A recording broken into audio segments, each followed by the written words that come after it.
And what's good, ladies and gentlemen? You know what day it is, or maybe you don't, because we're doing something a little different this year. So, in case y'all don't know, we're had our upcoming 100th episode, baby. Yeah. So, in honor of that, we're not going to do our usual show on Tuesday and Wednesday like you think we are. We have a big extravaganza going on Saturday for the very event. There's going to be live music, penguins, hot sauce, the works. Until we get there, we got some special guests coming up for you. So today we have Rob the Genius, Rob Barnett from the Rob the Genius podcast. How you doing, man? Oh, good to be here, man. Congratulations. Thank you. It was a long, hard road of dealing with my dumbass friends. But hey, that's neither here nor there. So, Rob, you've never been a guest on the show. Go ahead and tell the people who you are. Okay, so I started doing my own podcast about a year ago because basically it's something I always thought about doing. And then once COVID happened and we ain't had nowhere to go, I figured it was a good time to start. Because look, I ain't had nothing else to do, right? Essentially. So yeah, so I've been writing about stuff for a long time. I got my own website. It's called robsagenius.com. I started that because I just like to write. And I just felt that, I had some things to say about stuff that I wasn't seeing, right? So I write about movies, I write about wrestling, um, mainly both of those. Every now and then I might jump on something else. And so I've been doing that since like 2004, 2005. And well, actually, I wrote for some other people, just whoever would let me get on their site. I did that for a while. And I started my own like around 2014. Yeah. And so I've been doing that. And then last year I started doing the podcast.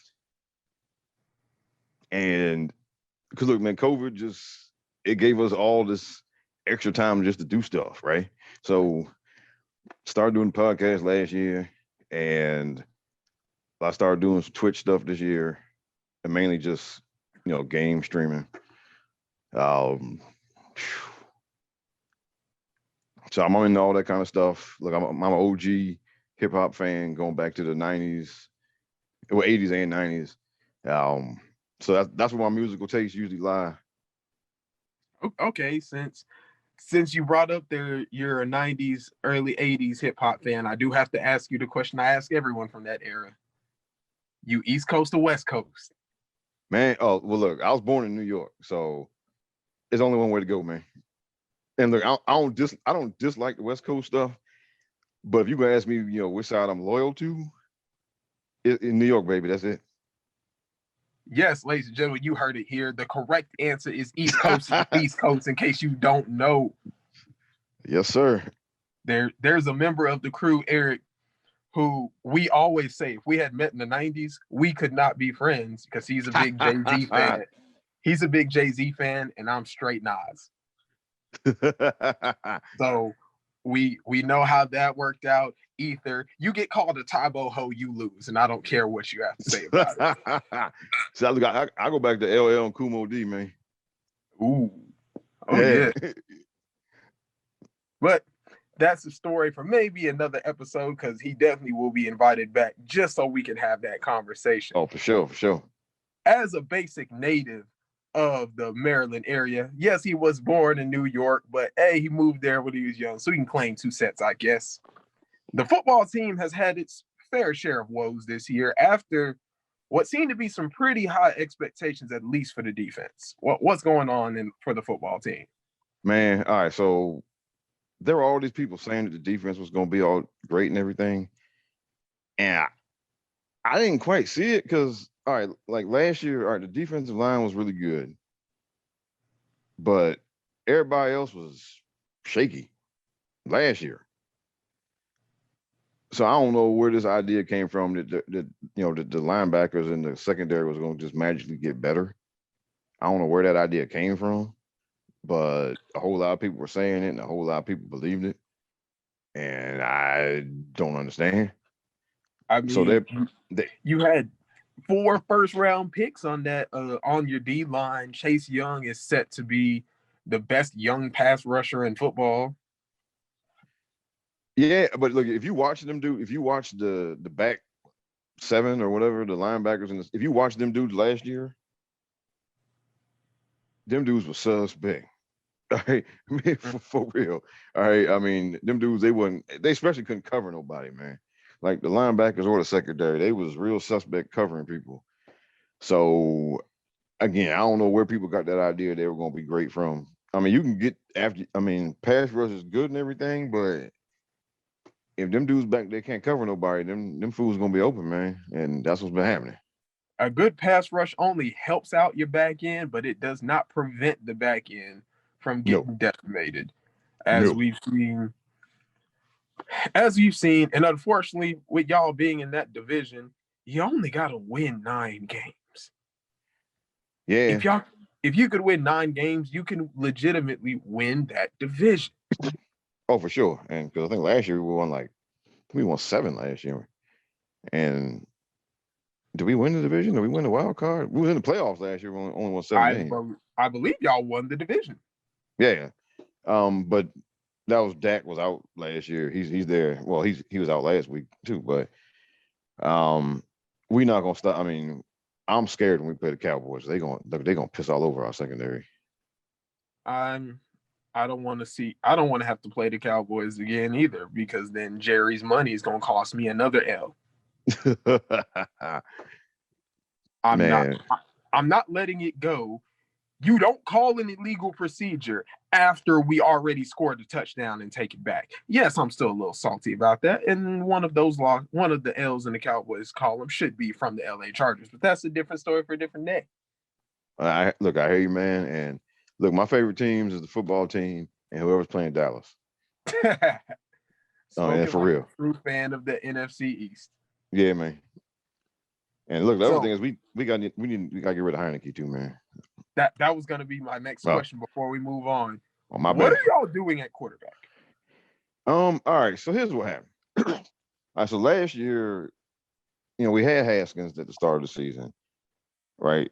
So it was just supposed to be him, but then he flamed out, and he was out here going to parties when COVID was like really bad. He was out here going to parties and all that. And he just completely flamed out. And then they went back to Alex Smith. And look, every time, look, that is a wonderful story that he made it back from all that to be able to play. But every time that dude dropped back, we all got scared. Yes, I think all of America kind of please don't hurt him. I feel like Yeah, if you tap him too hard, he'll get hurt. right. And like I said, again, it was a wonderful story because he almost lost his leg. Of So course, I mean, if I were him, I mean, once I was able to walk again, I'd have been like, all right, I'm straight. I'm cool. but I'm cool playing football in the front yard with my kids. I ain't got to do this no more. right. But now I'll give him credit for making it all the way back. But he should never been actually been on the field. Okay. Yeah, no, he should have been a publicity stunt and leave it at that. Yeah. So then he was good for a minute, and then we ended up with Heineke, and then I think we finished the season with Heineke. And some people were saying, "Oh, he's pretty good. We just go with him." And so then what? In the summer we got Fitzpatrick, and then he got hurt. So now we're back with Heineke. And now that Heineke's playing every week, it's pretty obvious that why he was available, because that dude has no arm strength. Like every time he throws the ball, that thing be floating, man. Just So no it's zip pretty on it. safe. So it's pretty safe to say a first round draft pick this year will be spent on a quarterback in Washington. I think so. And if there's nobody worth taking in the first round, and then you take somebody in the second round or whatever, we gotta do something different, because like he can't throw deep. Like he has no, like, his decision making is okay, like, but he has no zip on the ball when he throws it. That thing just floats in the air. And just if he has to throw more than like 10 yards down the field, man, you just be looking at it like, oh damn. Here we go again. Yeah, like let's hope that don't nobody close on the ball before it gets to where it's supposed to go. That's what it's bad. But having a quarterback issue is a very common thing in pro football, and only a few blessed, privileged few can say they don't have them. Right. And see, back when we were in our glory days and we were winning the Super Bowls and all that, like we didn't have great quarterbacks, but they could throw. And Gibbs he found a way to make it work, right? And I don't know. I think nowadays what happens a lot now is that teams throw too much. So what? Because look, I mean, see back in the day when during the '80s, you could run just like if your quarterback was a little shaky, you could run the ball most of the time, and you could just put in pass plays that the whatever passes they could throw, you put in pass plays where they could do that. Like we had Mark Rippon one year when we won the Super Bowl, and he threw the ball deep really well. He did not throw that great on like short passes or whatever, but he could throw the ball deep. So man, all we did, look, they ran the ball heavy, and they did play action down the field, and and they won the Super Bowl doing that.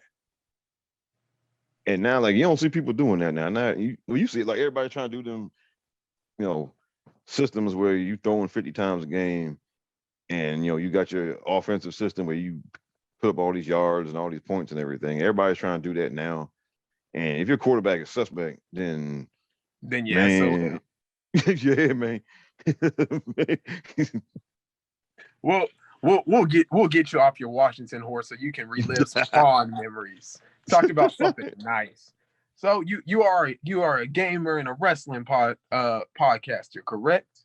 Oh, I talk about everything, man. So I talk about wrestling. I'll talk about video games. I'll talk about music. I'll talk about the news.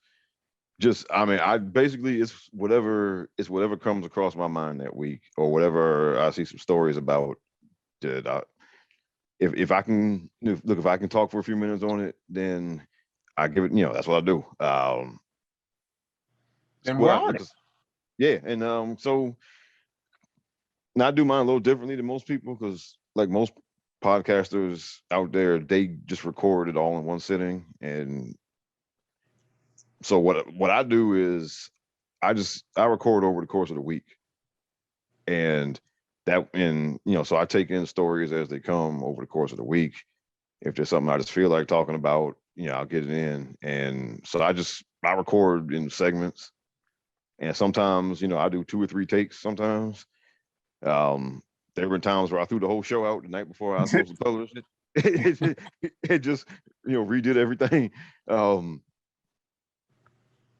And look, I just since it's just me talking, like I occasionally have a guest on there, or whatever, but it's usually just me talking.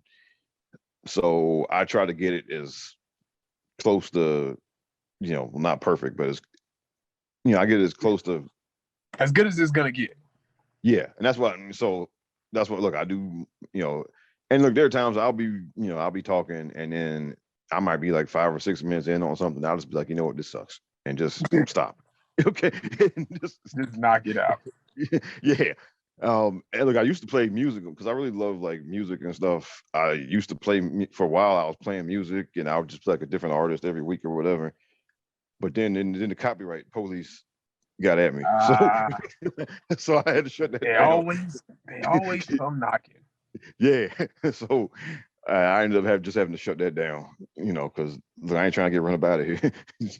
Well, now we can get on to something that hopefully won't get you copyrighted, unless Vince McMahon comes knocking down our door, which I highly doubt. Hopefully. So as the wrestling podcaster yourself, what is one of your favorite moments in wrestling history? All right, so I'm older than most probably you and most of your listeners and all that stuff, and most of the people I talk to on Twitter. So me, look, I've been a fan since like '85. So I go back to old school Hulkamania and all that stuff. So for me, and back then we used to watch everything, right? It wasn't. I mean, you had a preference as to who you like better between, like WWF or NWA or whatever, but we mostly watched everything. And when it wasn't all this nonsense you see on Twitter between WWE and AEW and all that. So for me, it was 1990. Baltimore, Maryland. I went to an NWA pay-per-view, Great American Bash, and I saw Sting beat Ric Flair for the NWA World Title. And that was something else, just to be in the building for something like that. I mean, yeah, it was crazy. To bring the credibility to my age, I'm not that young that I don't remember Sting, that I don't know the heydays of Ric Flair.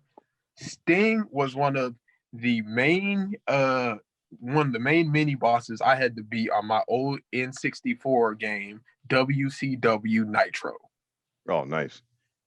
Yeah. So you're right.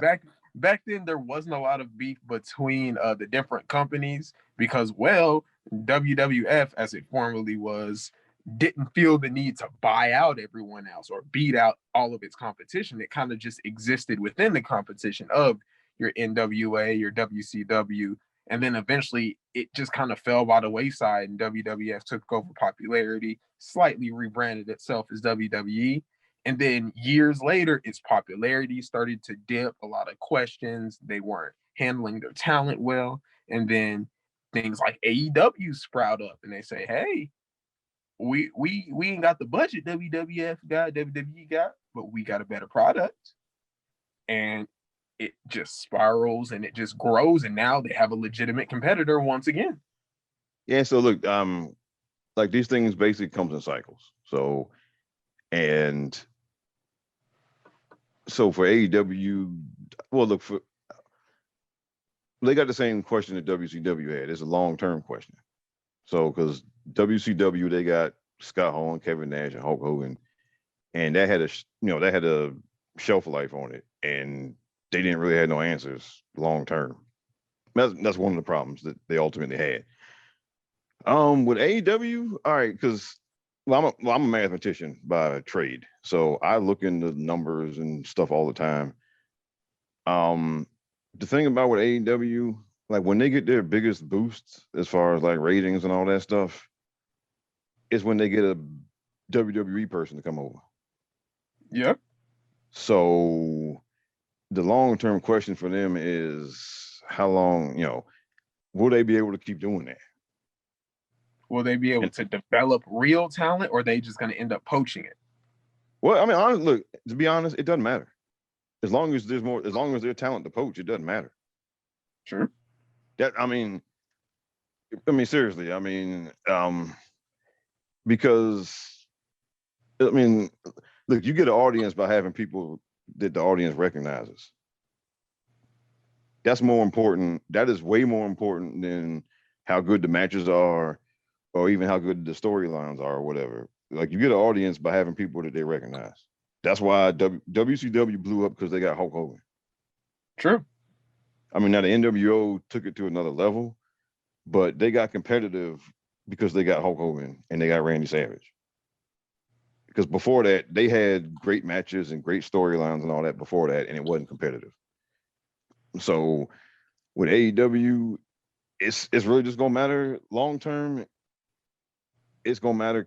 Now, I don't think they're gonna go out of business, but as far as how them being able to maintain kind of at the level they are now, or maybe get a little bigger, it's gonna keep being about getting people who are already recognizable. Because look, they got a boost from Daniel Bryan, they got a boost from CM Punk, they got one from when Moxley came on at the beginning, and when Chris Jericho came on at the beginning. Yeah. Right. Like all those guys are more important. Like those getting people like Sting, gave him a boost, right? Like that's all those guys are more important for their business or whatever than like Kenny and all them, right? I mean, so it's just gonna come down to long term, it's gonna come down to can they keep getting people? And I mean that's really what it is, at least from my years of looking at it. It's gonna come down to that. That's gonna matter more than any matches. That's gonna matter more than any storylines. It's gonna be, can they keep getting people who are recognizable and who can bring a bit of bring a few people over to watch them basically. And so it's just a matter of, 5 years from now, 10 years from now, you know, will they still be able to get some of those people to come over, and who can they get? Well, the only person who can answer that question as of now will be Vince McMahon, because his mismanagement is what's forcing people out. That's neither here nor there at the moment. We'll holler at him in 5 to 10 years and see. So, Yeah, and it just matters like, well, question now is like, well, who would leave now? Like, who's there now who might actually go? Because that's the next question. yeah, because I think there's zero chance that Roman Reigns is gonna go over there. There's zero chance Becky Lynch is gonna go over there. Same with Brock and John Cena. There's like zero chance any of them will end up there. I don't think Seth Rollins will go over there. Not at this point. So I think it won't be none of them. Now, people who, out of who's left, I know some people think Kevin Owens might go. Honestly, with him, I think it really just comes down to money and probably schedule. Yeah, money always talks. Yeah, and because he's like 36, 37, and if he can get the same money and work an easier schedule, I think he might go. Other than that,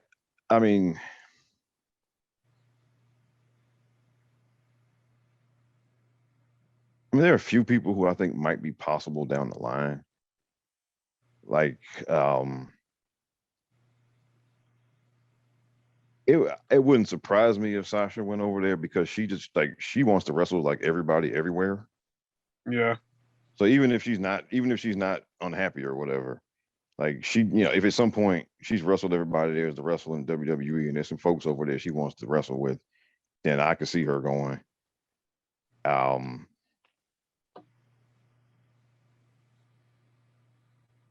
Yeah, I know it seems like a lot of people are trying to talk Charlotte into going over there. It seems. But talk ain't action. Just like you have to do some action to back up your talking from the beginning of the episode.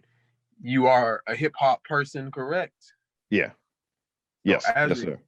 As a hip hop person, you have been forced. This is not the Netflix series. We don't give you a choice. You have been forced to play into our hip hop Squid Game. Do you accept? Don't answer that, because the answer is yes. So, all right. To the few of you who may have remembered the last time we played the Squid Game, here's how it works. Because it is 100% fair, I let the contestants choose the artist of their choice. I tell them, make sure you know them good, make sure you know them well, because you get to choose the artist, but I get to choose the song. So if you can't give me 8 bars from the artist you chose, you get popped and you're out. You have lost. Oh man. Rob, all right. Yeah. Have you picked your artist? Yes. Who are you rolling with? Tribe Called Quest. Oh, you're gonna go with the Tribe. Okay, we can do that. Give me a few seconds and I'll knock down the answer choices. Oh boy.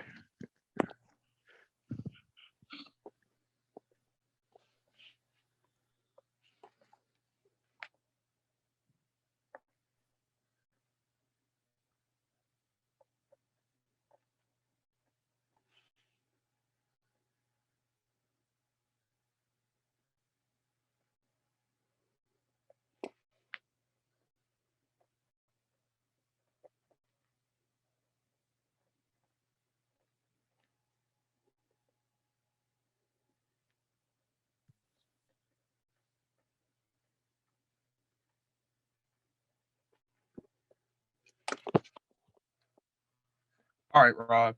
So, because we could go on forever if I don't set a limit, I have 3 songs for you.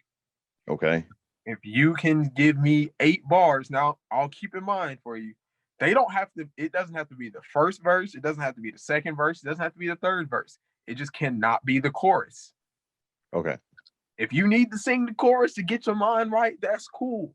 But if you can't give me the 8 bars within we'll say 30 seconds, you get popped. And because I'm a generous host, I ain't that bad of a human being on Tuesdays. I'll start everyone off somewhat easy. So, Rob, let's Yeah. start you off with a cult classic, Tribe Called Quest. Can I kick it? Oh boy. Ah, see, I was okay. See, and you hurt yourself making it picking such a classic choice because the other rule of the game is you cannot pick their last album. Oh, that's no problem. Yeah, don't worry about that because the last couple albums weren't that good. So, Well, no, well, the point of it is we try to take out some of the recency bias of it because everyone doesn't know their favorite artist's last album by heart if it's within a year or 6 months or something like that. right. But when you choose a classic like you're stuck. Oh man. So got All about right. 20 more seconds to get it together. Can I kick it? Yes, you can. Can I kick it? Yes, you can. All right.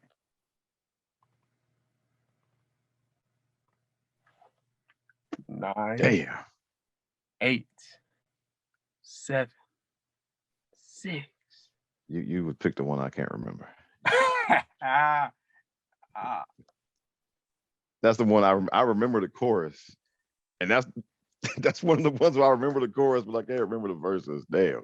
and I'm sorry, my good man. Pop, you are gone. You have lost Ah, Squid Game. ah. Because that was so fast. And because, yeah, I like seeing you struggle. I'll give you one more life. Give you All one more right. life, like Super Mario World. When you get to 0 lives, you still got one life. So I got a funny story about that, by the way. Um, way back in the day, I had the old school NES and playing Super Mario Brothers. This before memory cards and everything. I got to the very end of the game on my last life and got killed. Oh, So let me tell you something. I never played that game again. you And said that was it. this was back in the day where you played in the morning before you went to school and you paused the game and you And you turned left the it TV on. off. And And you you left hope the game on. yes, and you hope that mom or dad didn't come by, walk by your room and see the little light on the game system and say, "Oh, he left it on. Let me turn that off." Right? I mean, this was back in them days. So, yeah, I got to the end and I got killed on my last life, and I just sat there for like 10 minutes, Just contemplating. and Damn. then I turned it off, and then I never played that game again.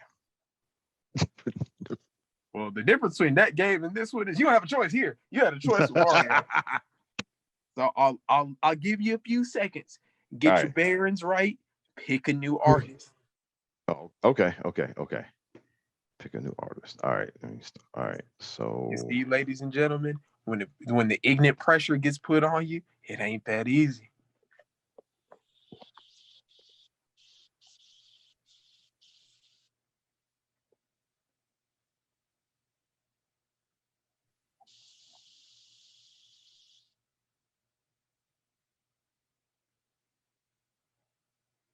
all right, I'm gonna go Public Enemy. Public Enemy, okay. Flavor Flav will be around to judge the next part of the contest. Unfortunately, he will not have his clock.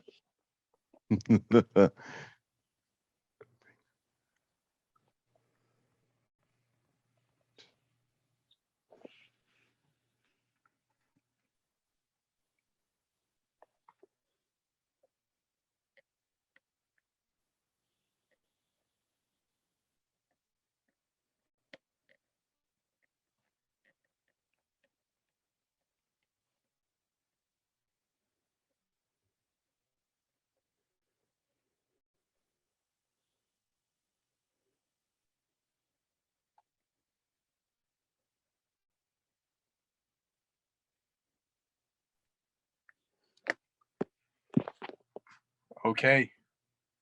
So I have the 3 down. Last time you didn't make it past 1. Nope. So I'm contemplating. Oh boy. This one, you know what? Forget it. I ain't that merciful. So, Oh damn. your first one, I try to make it somewhat easy, but apparently I'm not good at that. So we're gonna start off. Fight the power. Ooh, okay.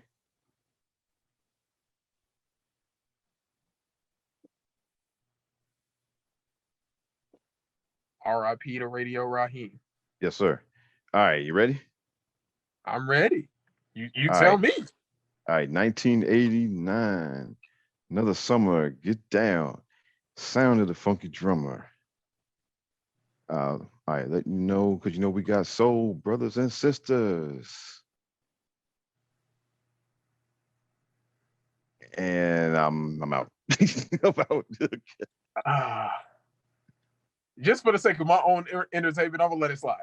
Okay. All right, cool. So, for the second one, we go rapid fire around here. Bring the noise. Oh, okay. All right.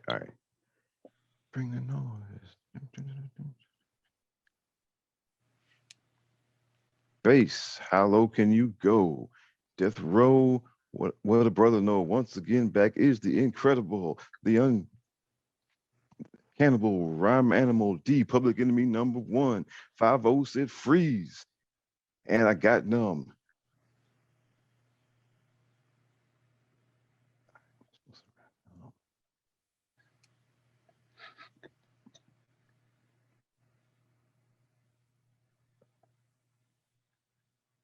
Was it because they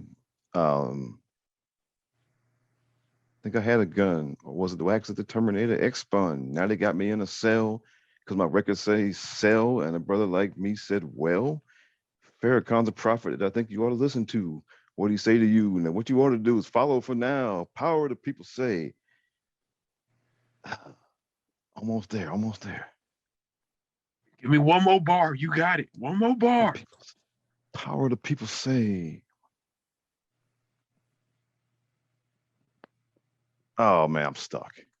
I'll let you live for that one. Let's see if you can finish it off. All right. With one of my favorite movies of all time.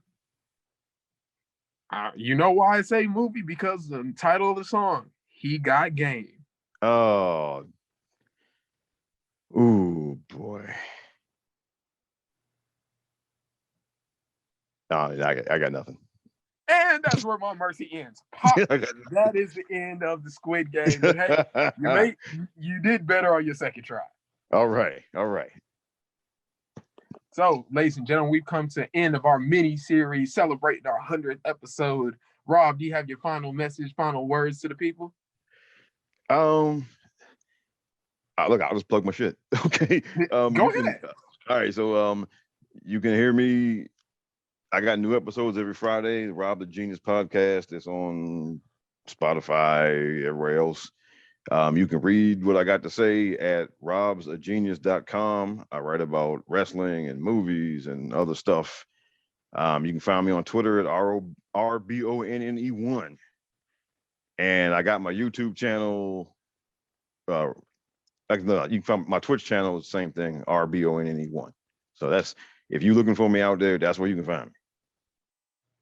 Y'all heard the good man. Anywhere that you see a screen that has a social network, he there. So that's all you need to know. So once again, thank you everybody for listening to the one and only D1 Ignant University podcast. We look forward to coming to you semi-live from multiple undisclosed locations. Happy 100th episode, and we out. The university.